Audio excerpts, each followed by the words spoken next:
Assalamualaikum warahmatullahi wabarakatuh.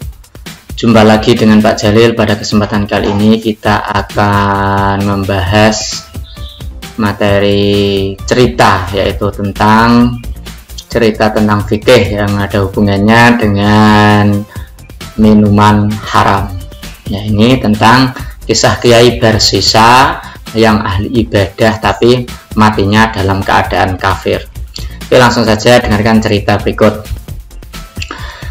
Diriwayatkan dari Ibnu Abbas radhiyallahu anhu menceritakan ada seorang ahli zuhud bernama Barsisa. Dia beribadah dalam kuil selama 70 tahun, tidak pernah bermaksiat sedikit pun. Karena kesolehannya, dengan izin Allah ia diberi sebuah ma'unah atau mukjizat, bisa berjalan di atas air, bisa terbang layaknya burung, dan masih banyak lagi lainnya. Dia juga mempunyai murid-murid yang sangat banyak jumlahnya, mencapai puluhan ribu.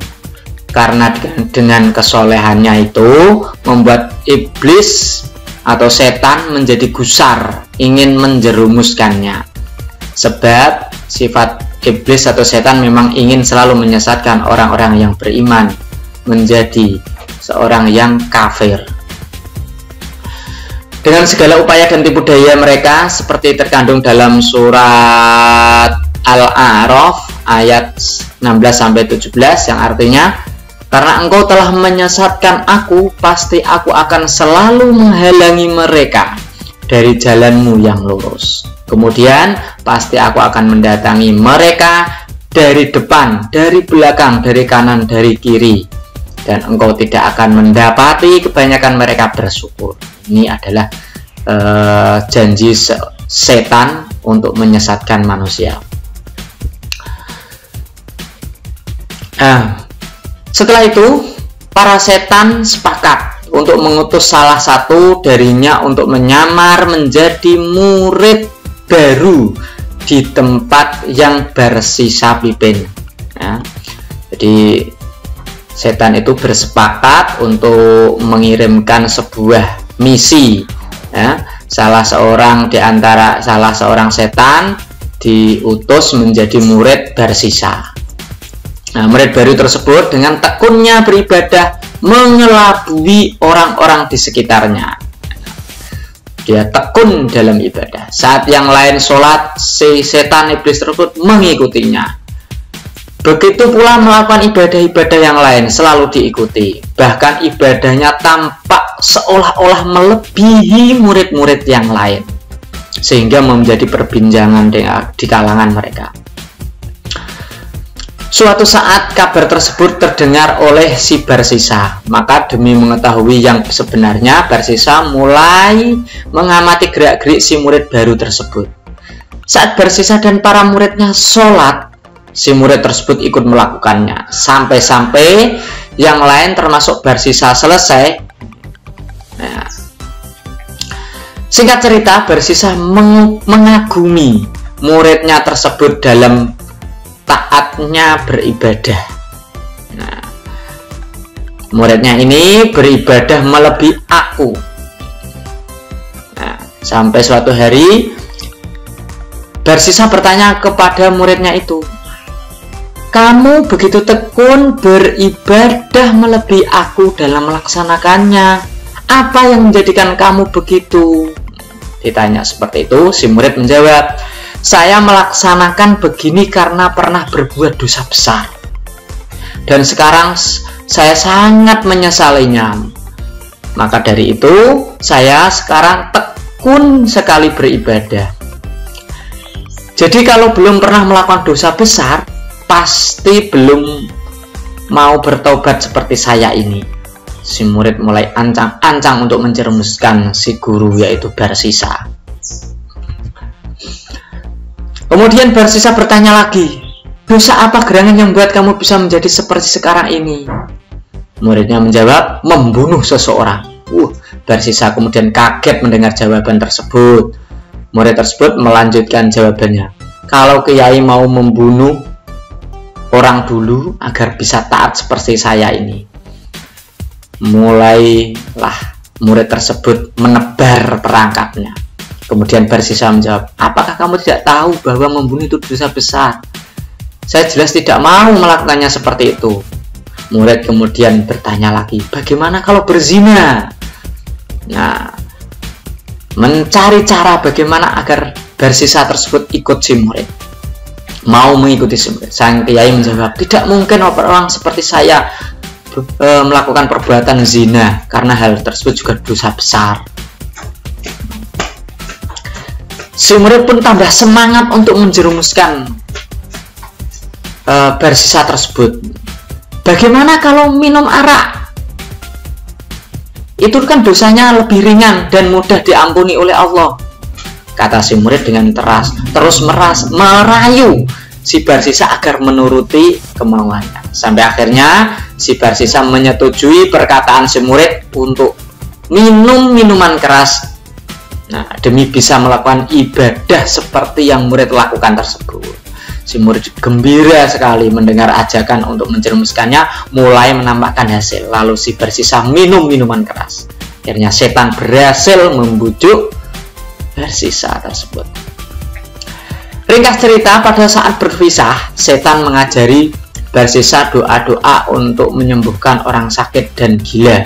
Kemudian setan putih itu mengganggu seorang gadis Bani Israel yang memiliki 3 saudara laki-laki. Lalu bapak mereka adalah raja. Setelah bapaknya meninggal, ia digantikan saudara laki-lakinya, yaitu paman gadis itu. Setelah menyiksa dan mencekik gadis tersebut, lalu setan datang kepada keluarga tersebut dan mengabarkan tentang Barsisa yang mampu mengobatinya. Jadi Barsisa diajari dulu doa-doa untuk menyembuhkan orang sakit dan orang gila. Kemudian setan tersebut mencekik gadis tersebut seperti orang gila. Lalu setan datang kepada keluarga tersebut dan mengabarkan bahwa Barsisa bisa mengobatinya. Setan menyarankan agar gadis tersebut ditinggal bersama Barsisa dan mempercayakan kepadanya rencana dia seorang ahli ibadah. Nah, karena dia seorang ahli ibadah sehingga dipercayakan seorang gadis. Pada awalnya Barsisa menolak gadis itu dititipkan padanya. Namun akhirnya saudara-saudaranya membuatkan kuil dekat kuil Barsisa dan meninggalkan saudara gadisnya di sana. Setelah selesai sholat, Barsisa melihat ada gadis cantik berada di dekatnya, maka dia mulai jatuh hati dan tergoda. Nah ini, lalu setan mengganggu gadis itu. Lalu Barsisa berdoa dengan doa yang diajarkan setan dahulu. Setan itu pun keluar dan pergi dari gadis itu. Kemudian dia mulai sholat lagi.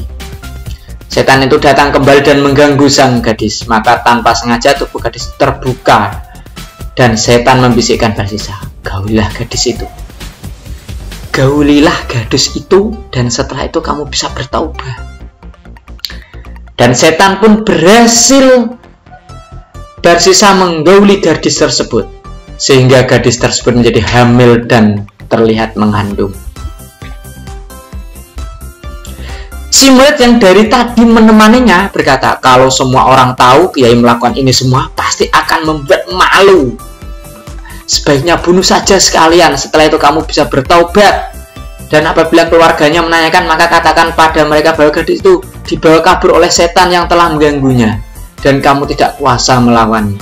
Nah, demi agar menghindari rasa malu tersebut, akibat diketahui orang banyak, maka Barsisa masuk ke tempat gadis itu dan membunuhnya, lalu dikubur di lereng gunung. Pada saat Barsisa mengubur gadis itu, setan datang dan menarik ujung pakaian gadis itu sehingga tidak tertimbun tanah dan nampak. Kemudian Barsisa kembali ke kuil dan beribadah. Tiba-tiba ketiga saudara gadis itu datang untuk menjenguk adik mereka. Mereka menanyakan keadaannya seperti, wahai Barsisa, apa yang telah kamu lakukan terhadap adik kami? Barsisa menjawab, setan datang dan aku tidak mampu melawannya. Maka mereka percaya dan pulang. Pada saat malam hari dalam suasana duka, setan datang dalam mimpi saudara gadis itu yang paling besar dan memberitahukan kejadian yang menimpa adiknya. Namun orang tersebut tidak mempercayai mimpi tersebut. Nah, dan meyakini berasal dari setan. Setelah 3 hari malam, ya, 3 malam berturut-turut mimpi itu lagi saudaranya tersebut, ya, saudara gadis tersebut, namun tidak dihiraukan. Maka setan mendatangi kakak yang kedua dan ketiga, memberitahukan seperti yang disampaikan kepada kakak yang pertama. Kemudian ketiganya saling menceritakan apa yang dilihat dalam mimpi mereka dan ternyata sama. Lalu setan mendatangi mereka dan memberitahukan tempat dikuburnya adik mereka dengan ujung pakaiannya yang masih kelihatan. Lalu mereka pergi ke tempat yang ditunjukkan setan dan mendapat apa yang diberitakan oleh setan tersebut. Kemudian mereka pulang pada keluarganya dan familinya. Kemudian datang mendatangi kuil Barsisa dengan membawa linggis dan kapak. Mereka menghancurkan kuil Barsisa dan menangkapnya lalu dibawa di hadapan raja. Kemudian setan kembali membisiki Barsisa, kamu bunuhnya, kemudian kamu ingkar, akuilah perbuatan itu. Kamu membunuhnya, kemudian kamu ingkar, akuilah perbuatan itu. Sehingga akhirnya Barsisa mengakui perbuatannya. Lalu sang raja menjatuhkan hukuman mati kepada Barsisa dengan disalib di kayu. Nah, jadi si murid jilmean setan atau iblis tersebut sangat senang melihat Barsisa akan dihukum mati. Tidak sampai segitu, masih terus digoda oleh setan. Dalam kepayahannya, karena kamu nanti ya akan dihukum mati, iblis menawarkan bantuan lagi, nah, agar terhindar dari hukuman mati. Terjadilah dialog singkat antara Barsisa dengan iblis. Aku akan membantumu supaya kamu tidak jadi dihukum mati. Iblis menawarkan bantuan seperti itu. Kemudian Barsisa yang sudah pengen selamat, ya, sudah payah banget, sudah nggak enak, nah, karena mau dihukum mati, nah, kemudian bertanya pada iblis, apa yang harus aku lakukan? Si iblis mengatakan, maukah kamu bersujud kepadaku? Mengakui tiada Tuhan selain saya iblis. Nah, maukah kamu bersujud kepadaku, kepada iblis? Nah, Barsisa yang sangat karena pengen lepas, pengen tidak dihukum mati, akhirnya mau. Akhirnya Barsisa menyetujui kemauan iblis. Caranya gampang. Kamu hanya cukup memberikan isyarat dengan mengedipkan mata, tanda setuju bahwa kamu mau bersujud kepadaku. Maka sebelum terjadinya hukuman mati itu, dengan merasa takut akan kematian, si Barsisa mengabulkan kemauan iblis dengan mengedipkan mata, setuju bahwa dia mau bersujud kepada iblis. Maka matilah si Barsisa dengan disalib dan tidak membawa iman dan Islam. Astaghfirullahaladzim. Si iblis merasa menang dan berkata, wahai Barsisa, inilah yang aku kehendaki darimu.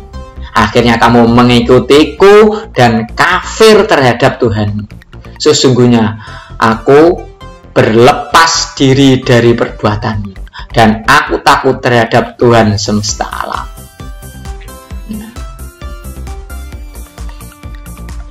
Nah, dari kisah tersebut, ya, bahwa semakin tinggi ilmu seseorang, semakin soleh ibadah seseorang, semakin taat ibadahnya, maka godaan setan semakin tinggi pula. Nah, berawal dari mau minuman keras, kemudian mau berzina, kemudian sampai membunuh. Gara-gara awal adalah minuman keras. Jadi kita itu disuruh menghindari minum minuman keras. Demikian cerita kali ini, semoga bisa menjadi manfaat, bisa menjadikan kita untuk bermuhasabah, berpikir bagaimana untuk menjauhi minum-minuman keras. Saya akhiri cerita tersebut. Assalamualaikum warahmatullahi wabarakatuh.